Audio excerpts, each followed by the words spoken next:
Bonsoir. Le 1er décembre est marqué depuis 35 ans maintenant par la Journée mondiale de lutte contre le sida. Comment se déroule cet événement pour vous à Fight AIDS Monaco ? Alors à Fight AIDS Monaco, nous avons plusieurs rendez-vous avec la journée de dépistage Test in the City.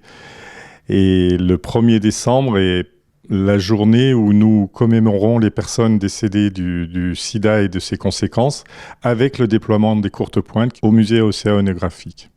Accompagnement, prévention, soutien, c'est à plusieurs étages que vos actions se divisent. Que représente l'aspect psychologique de cette maladie ? C'est justement là où les associations sont importantes, c'est que nous pouvons accompagner les personnes dans ce qu'ils vivent, c'est-à-dire avoir un aspect psychologique, même si nous ne sommes pas des psychologues et nous prétendons pas faire ce travail-là, puisqu'il y a des professionnels pour le faire, mais nous sommes là au quotidien pour les accompagner dans les difficultés qu'ils rencontrent, que ce soit des difficultés financières sur des aides ponctuelles, mais principalement plutôt sur de la remise en contact, de retravailler sur la resocialisation, sur les exercices physiques, reprendre confiance en soi, la revalorisation. Aujourd'hui, est-ce que vous pensez que le sida fait toujours peur ? Oui et non, parce qu'un dernier sondage de l'IFOP nous montre que les personnes ont des fausses idées sur le sida. Donc oui, il peut faire peur parce qu'on peut constater encore que des personnes pensent que le VIH s'attrape en serrant la main d'une personne ou en buvant dans un verre, ce qui est complètement faux.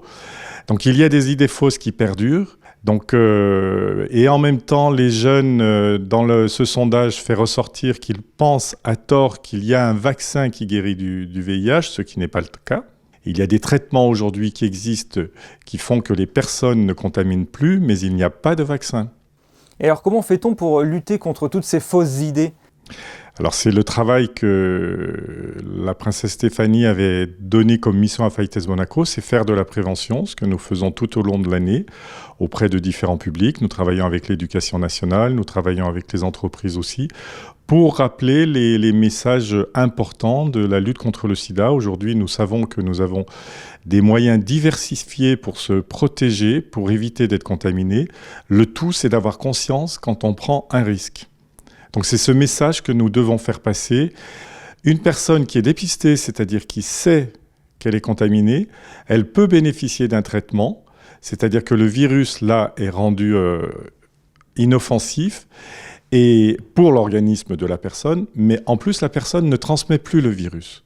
Cela fait 40 ans cette année que le virus du sida a été découvert en France à l'Institut Pasteur. On a vu très récemment la réactivité des laboratoires pharmaceutiques face à la crise du Covid-19. Qu'est-ce qui fait qu'en 40 ans, personne n'a jamais su élaborer un vaccin efficace contre le VIH ? C'est tout simplement parce que nous avons la malchance d'avoir un virus qui est mutant.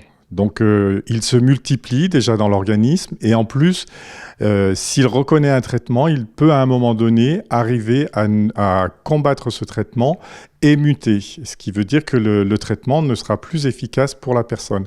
Et du coup, il y a différents virus qui circulent, ce qui complexifie la recherche et du coup fait qu'aujourd'hui, il n'y a encore pas, même si les traitements ont beaucoup avancé, il n'y a pas encore de vaccin ni thérapeutique ni préventif. Cet été, un 6e cas de guérison du sida a été recensé. 6 guérisons sur environ 85 millions d'infections depuis le début de l'épidémie. Ça peut paraître famélique, mais que représente ce chiffre pour vous ?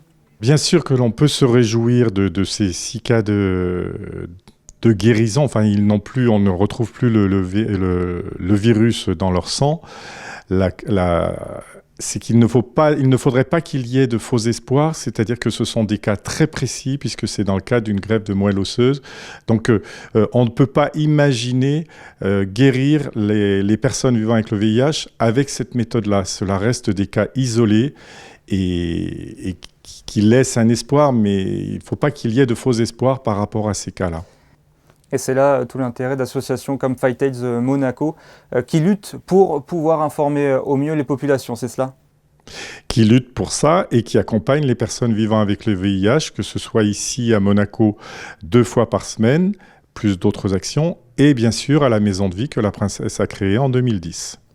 Merci beaucoup Hervé Eschbach d'avoir été avec nous sur Monaco Info. Merci à vous.